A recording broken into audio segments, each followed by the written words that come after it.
It's great to be joined again by the Local Government Minister in South Australia, Geoff Brock. Geoff, welcome back on Flow. Yeah, good morning, Ricky, and good morning, everybody. And it's great to be back on Flow, yes.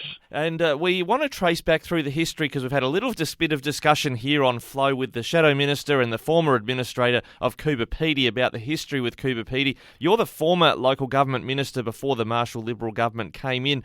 There were concerns about the administration of the council right back then. Oh, look, this has been going on for many years, and so there was concerns about that. But before any minister can put a council into administration, they've got to go through a process and had to go through the Auditor General and all of that. So we were going through that at that particular time, and then the new government came in 2018. And Stephen Cannell was the new minister, so he looked at the reports and, to my information, and then probably he had to put them into administration early in 2019, and unfortunately they've been there ever since because the issues haven't been resolved, and it's an inherited concern over many years how they've managed their accounting facilities and accounting management of the water, the power, and also the normal rates coming in. Now, you've made some pointed criticisms in the statement sent to Flow FM in writing about the guy that was appointed by the Marshall Liberal Government, Tim Jackson. We've spoken with Tim Jackson a couple of times around that, but basically you're saying he failed to separate water and electricity, which is run by the council, a unique situation in South Australia, from the rest of the running of the council. Are you standing by that criticism?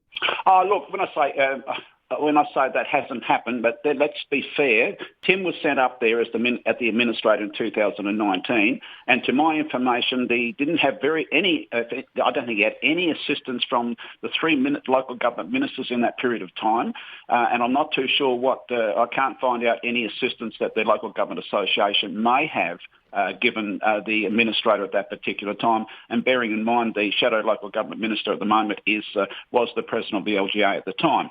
However, what we're doing is making certain Tim Jackson has improved the situation slightly. But the three accounts now, the accounts are very unique up there. They've been doing this for years, and it's the council's decision many years ago when they became a council to manage their own water, manage their own power, which is subsidised by the REIS system through the state government, and to also have the one that manage all of that there. And unfortunately, some of those accounts weren't separate as identities, and so it's very hard to understand exactly. The power is subsidised by the state government, so that's not an issue, providing you've got your accounts in system and things like that. The water, they've been producing water ever since the start through an RO plant, and that should be able to be, if that's a separate, you would then identify any anomalies with the water issues, and then the normal rates coming in would be just for the normal services. But as I say, up to my information, that they still haven't been done into three separate accounting systems, so you can identify if there's a shortfall in any of the areas of the operation. That's water, the power, and also the rates. And so, and all due respects, it's a big job up there. But unfortunately, Tim doesn't want to go on. He's been up there for a long time, and as I said, from my information, there was very little assistance or guidance given to him to assist him through that, through the three ministers in the previous government and also the Local Government Association. Well, speaking with Tim Jackson, he did concede in the second interview we did with him, he hasn't separated, this is getting a bit forensic, in the balance, there's no separate balance sheet, assets and liabilities for the power and water. They're all still on the council books, but he has got separate, profit and loss, that sort of thing going on.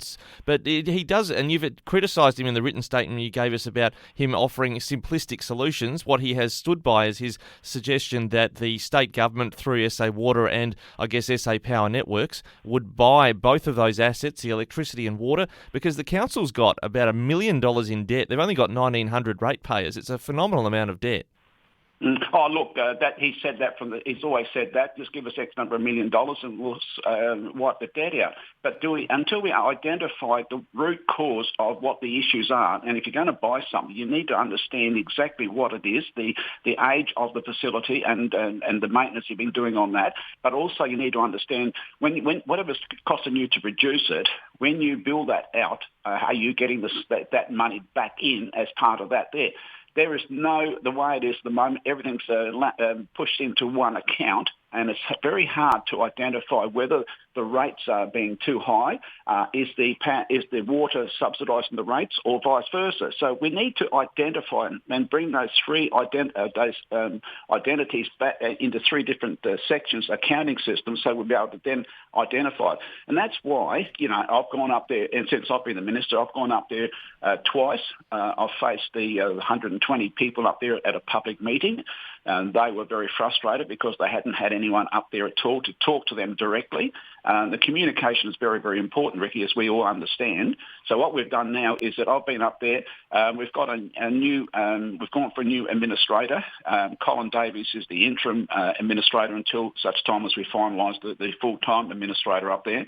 But what we want to be able to do is that when we do that, I want to be able to work very closely with a new administrator so that me as the minister, Office of Local Government, and I know that we've got the full backing of the local government associations through Clinton Jury, and also the Local Government Finance Authority, who the council owes substantial money to the Local Government Finance Authority. So we need to separate everything so that then we go down, we can identify where is the issue, but we haven't done that at this stage. So again, I'm just looking for, I'll never look behind. We've been doing this for many, many years.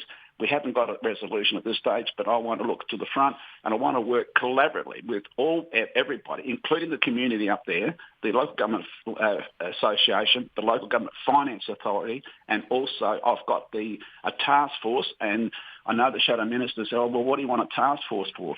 But on that task force, I've got professionals, specialists in water, power, and other stuff in there to be able to identify some of the concerns. So how can we move forward and then set a base, and then we know where we're going to go, so we've got a direction. On this task force, the Shadow Minister and Tim Jackson say it's only met once in around August last year. Is that true, or what else has the task force been doing? My information has met twice, and, while they may not have met, behind the scenes there's lots of work being done in preparation for another meeting. So we've got professionals from the SA Water, we've got the Minister for Water, she's got her senior people on there, and also the Premier is managing this, and he's got the top man from the Premier's Department who is identifying and managing this. So I can't go any higher than have the Premier's Department facilitating this, but it's because they don't have a meeting. That means so that in that interim period, they're getting the information to bring back to the next meeting. Well, when it comes to that task force, and you mentioned the Water Minister is involved in all of this, isn't there a challenge here? Tim Jackson says, look, if SA Water took over and ratepayers were being charged the statewide price, council rates, he says, would have to go up by about $1,000. He reckons $1 million across the whole rating base would have to go up to cover for what council isn't making from water. Doesn't that? Is there a concern being raised at the Premier's office level that the rest of South Australia would be cross-subsidising the production of water in Coober Pedy? Oh, look, this is not the only location in South Australia that SA Water don't manage the water. There's other locations where they've had to put an RO plant in and things like that. And but if you're going to do something like that, you need to have the true figures, and you need to have the true base. What is the actual cost of the production? What is the cost that you need to then pay to charge your consumers? And the other issue is when I first went up there, they were telling me that this is the council at the time, and the administrator was there. They were saying they had about a 60 to 70% leakage from what they were actually producing to what they were actually getting paid for. And that is just absolutely stupid if that's the case. So we have to identify, if that's the case, then you need to understand if there is leakage there, then in actual fact you're producing 100% water, you're only getting paid for 30 or 40%. That's a complete loss. So we need to identify all of these things here. It's frustrating, Ricky, because this has been going on for years, and we need to get on top of it. But until we get all the figures, the true figures, and a base, we can't move forward. So again, I'm hoping with the new administrator, there's an interim one up there for 5 or 6 weeks until we get the new one up there. But when we do go up there, I'll be going up there with the new administrator, talking to the people, the local government association. I'm sure that the president will be going up with me, and also the local government CEO, Clinton Jury, will be going up there. And as a united front, we will be talking to the community up there and working with the council. And in actual fact, we've also had the Ombudsman up there, and also the president or the chair of the local government finance authority to talk to the people.